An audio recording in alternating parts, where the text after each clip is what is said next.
When I was living in New Mexico, my husband and I would drive to Albuquerque every so often to have a fun mini vacation and visit stores that weren't in the area we lived in. It was a 4-hour drive, but I considered the drive worth it because Albuquerque had Whole Foods, Trader Joe's, and Einstein bagels. On one trip, I decided to sign us up for a tour of Albuquerque. I had originally wanted to do the history tour, but didn't want to walk around during the day because it was ridiculously hot. The other option was to do the ghost tour, but I didn't think it would be much different from the history tour because I've heard from many people who had been on this kind of tours that they were basically just a history tour with stories about ghosts thrown in. The tour started at 8 p.m., so my husband and I got some candy apples from a store nearby and sat down on a bench around 7:30 p.m. near the ticket booth to wait for the tour to start. The tour started promptly at 8 p.m., and the tour guide explained the route we would take and how the tour would generally proceed. The sun hadn't set by the time we'd started out, so the night was pleasant and nothing about it was frightening or unsettling. I was just happy to be spending time with my husband and learning about the history of Old Town Albuquerque. The first stop we made was at a Mexican restaurant. The tour guide directed us to a patio area outside, and I chose the seats in the corner, furthest away. My husband was sitting next to me on my left, and there was no one behind me. All of a sudden, as the tour guide was talking, I felt like something touched my back. I looked at my husband, but he wasn't doing anything. His attention was on the tour guide, and when he saw me look at him, he smiled and asked, "What?" I asked if he'd been touching my back, and he said no, and looked confused. I shrugged it off and looked back to the tour guide when I felt it again. I turned all the way around and saw nothing, and turned back to the tour guide. He was explaining that there was a woman who was supposed to haunt the place, and the people had seen her occasionally around the restaurant. I don't remember if she'd owned the place or what, but he mentioned that she was attached to the restaurant. I kept feeling like someone was standing behind me, touching my back, and I finally got up and went to a wall to lean against it. The tour guide looked surprised and smiled at me. I thought that was kind of weird, but let it go and figured he smiled at everyone, so it had nothing to do with me getting up abruptly. The rest of the tour was interesting, and I saw a few weird things, but nothing was as weird as that restaurant.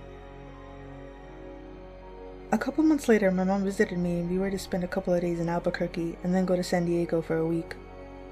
While we were in Albuquerque, my mom said she wanted to see some cool shops, so we went to Old Town. After shopping for a while, my mom wanted to get something to eat, so she asked if we could go to a Mexican restaurant. I didn't want to go back to that restaurant, so I suggested another one. I'd never been to it, but I figured it would be okay. The place the host had us was in a booth, and it was really dirty. There was food all over my seat and on the table, and after waiting for 10 minutes for the server to greet us, we ended up leaving. The only other restaurant around the area that I could see was the one that I'd had the weird experience, so we ended up going there. I figured that it was during the day, very crowded, so I wouldn't experience anything weird. Plus, we were going into the restaurant, so I figured it was a totally different part of the restaurant, and that would make it less likely for anything weird to happen. We ate lunch, and I had a really pleasant experience. I never felt like anyone was around or that I was being touched on my back.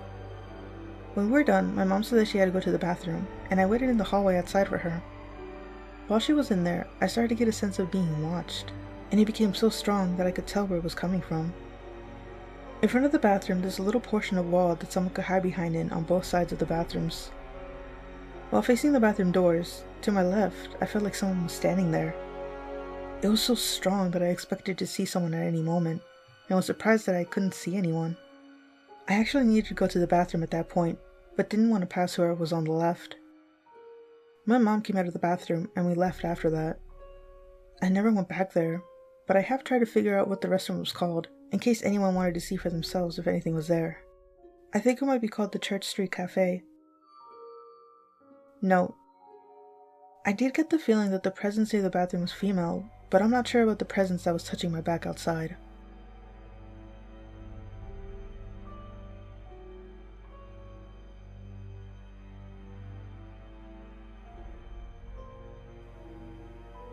So, I was new to meditation, but I really enjoyed the benefits. After a couple of months, I started looking into different forms and what I could do with them. After a couple searches, I found remote viewing. It seemed like something I might enjoy. I got pretty good at the experiments in the book I had, and decided to try something different. Instead of the usual coordinates, I asked the door that I made in my mind to take me to somewhere that would blow me away. It did. I found myself outside in a place that was about as strange as a Dr. Seuss world. The grass was more like leaves. The trees were knobby and had leaves that looked like grass. It was dark, like twilight dark, but the red sun was about the noon position. There was a lake that was so dark it looked black, with damn near still water. There were hills in the distance with not natural light shining from the other side. The hills were by far the most intriguing thing, so I walked towards them. I didn't get 5 feet when I got the feeling I was being watched.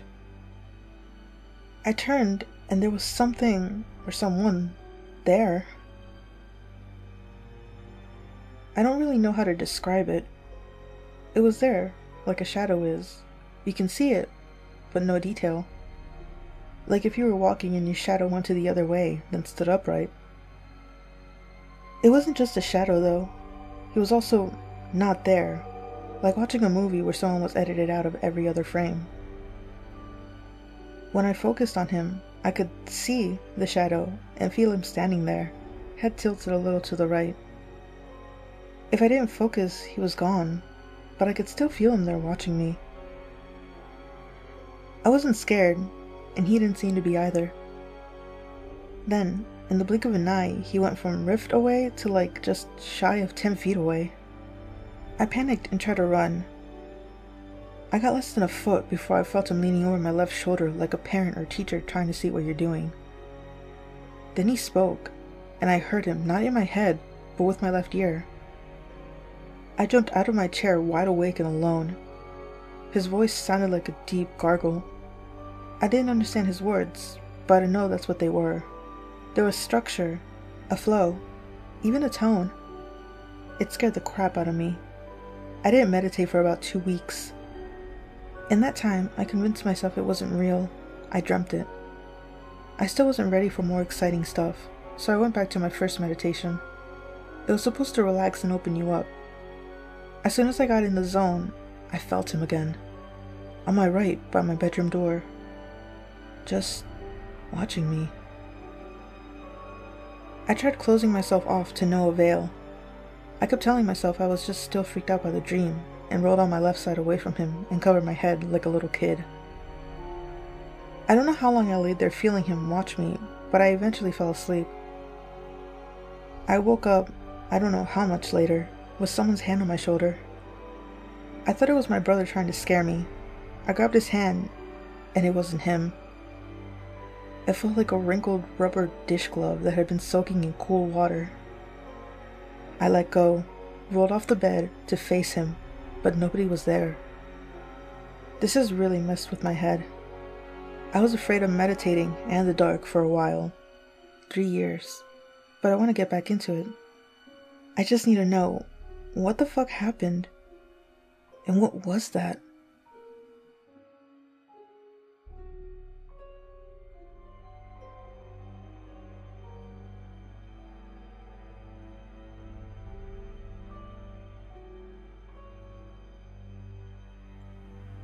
I was visiting my brother at the hospital late August last year. His room was on the ground floor, and it was the second to last room in the corridor. There was a fire escape at the end, and no rooms across the corridor. All the rooms had big glass windows facing out towards the corridor, so you could see who was in what room.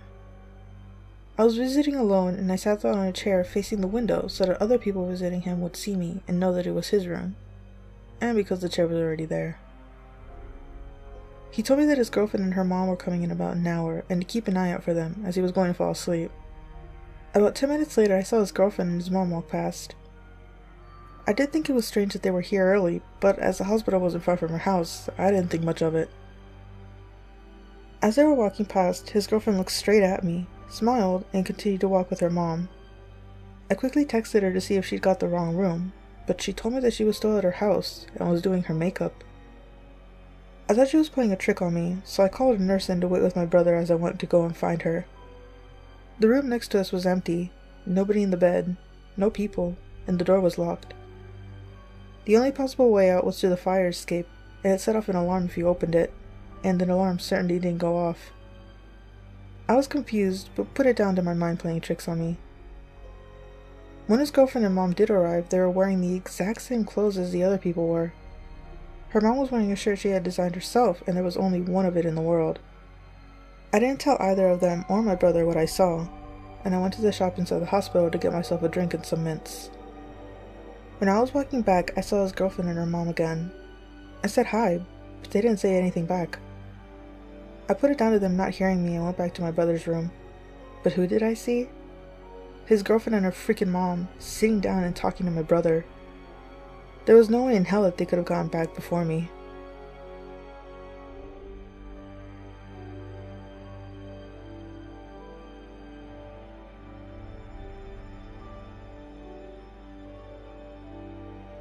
I'm not sure if this belongs here or is even paranormal in the first place, but here it goes.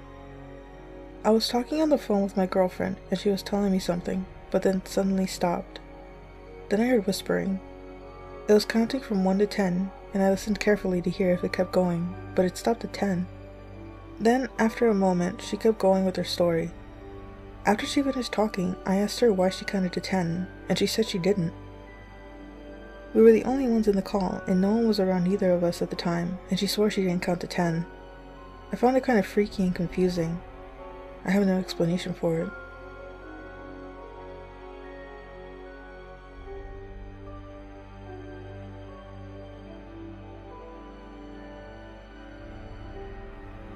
This all happened in the house that I grew up in. We moved in around when I was 2 and moved out when I was 17. I've got several stories about this house, but I'll start with the little boy spirit. My mom, stepdad, and I lived in this brick house in the middle of a cul-de-sac in a quiet little neighborhood. My parents worked second and third shifts and would often leave me home alone, even at an early age, probably starting around 6 or 7 years old, but it was never an issue. It was a safe neighborhood, and I really just played video games and kept out of trouble. However, even being home alone, the house always seemed to have this "you're not alone" feeling to it. I didn't know any better because I had always lived there and thought that was just a normal thing. For my 6th birthday, my parents had bought me a cat, and that was probably about the time that I began to take notice that things were not exactly normal in the house. Our cat would look around the room for no apparent reason, and oftentimes just stare at empty spots in the room. The strangest thing was she would sit for hours at the end of our long wood floor hallway and just look towards our rooms, even though no one was down there. One night, while my family and I were trying to sleep, I was woken up by a childlike laughing coming from beside or underneath my bed. Being the incredibly brave little kid that I was, I yelled, flew out of bed, and ran to my parents' room across the hall and told them what happened. Years later, they informed me that they'd been aware of the kid spirit for many years and often interacted with him with no issue. He would turn on the VCR and hit play on whatever tape was in the player. They would hear him running up and down the hallway while I was away at my biological dad's house for the weekend, or see him in his little blue polo shirt peeking around the corner of the wall while my mom did dishes. The night of the laughing incident and my discomfort with it led them to research how to help the boy pass on. From what they tell me, they left a lit candle in the middle of the hall and an open Bible next to it during the night. I apologize, I don't know which passage as I'm not a religious person.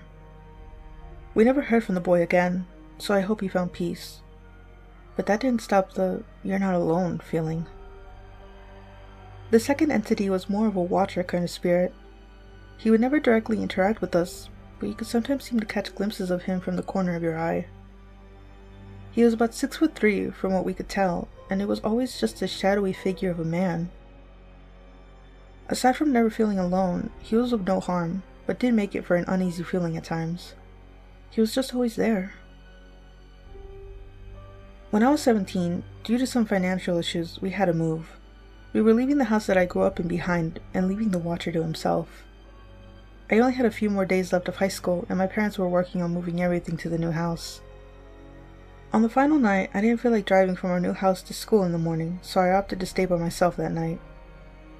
The house was entirely empty aside from my mattress that I left on the ground in my room and my alarm clock. At about 3:30 in the morning, I woke up and saw this shadowy pair of legs standing right beside me. It was strange this time though. He stayed for much longer than usual, and I didn't feel uncomfortable. I felt calm. There wasn't a noise to be heard. Everything was just still and quiet. I began to shift my gaze towards his face, and he melded with the darkness of the room. I took a moment and went back to sleep. I told my parents about this when I got home from school, and they confirmed having seen the man several times as well. When I was 20, I decided to take a friend over to see the house I grew up in. The realtor sign still sat there, and the house remained empty. I went through the backyard and went to open the back door. It was unlocked. I opened the door and looked into the darkness of the house. This wave of sadness and loneliness washed over me, like nothing I'd experienced before. I imagine it was a mixture of seeing my childhood home so empty, and also the watcher's feelings of being alone for so long. I left immediately, but occasionally drive through the area just to see it. An older couple is now living there. I wonder if they could feel the Watcher Man. So, that's my story of my old house. I apologize for it being so long and appreciate you sticking around through it all. It is a 100% true account of my growing up there.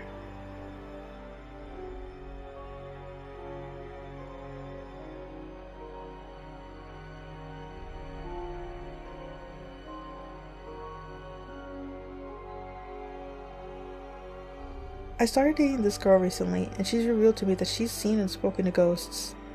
Then she said that she sees them daily. She was at my house the week before, and I asked if there were any ghosts there, because I felt a strange presence in my house several times over the years. She said there were 3, one in the front living room. She thinks he died there a long time ago, and that they want to be left alone. There was another one in the garage that she wasn't sure was a ghost, but an entity, like leftover emotions of anger and rage gathered in an area. Kinda like the goo under the city in Ghostbusters. The third one, she said, was always with me. She said that he's been with me on every one of our 6 or so dates. Now that she's comfortable telling me about it, I ask lots of questions, and generally, I don't believe in psychics or any of that, so I try not to let her trick me into thinking she was right when she asked general answers, and then I gave her specifics. I was very skeptical and very careful. We went through several questions for a few hours, and she began calling out specifics. For example, she called out that he wore leather wristbands, biker boots, and a sleeveless vest. She knew he had a green guitar, and we rode motorcycles together. She knew he had long hair and a mustache. She even called 2 specific tattoos on his neck and upper arm. I never spoke of him, and I knew him when I lived in a different state. None of this is logically possible, and I'm pretty convinced at this point, but it's a hard pill to swallow. I don't think she's crazy. She's very intelligent and well-spoken, holds a high position at work, and a healthy home life. There's no way she could know any of this. And she asked me, "He shot himself, didn't he?" I replied, "Yes." She's also giving me details as to how the ghosts communicate with her, and details about how the deaths, like the Black Robe and Scythe, apparently there's several of them, not just one, enter our realm and take away the freshly deceased.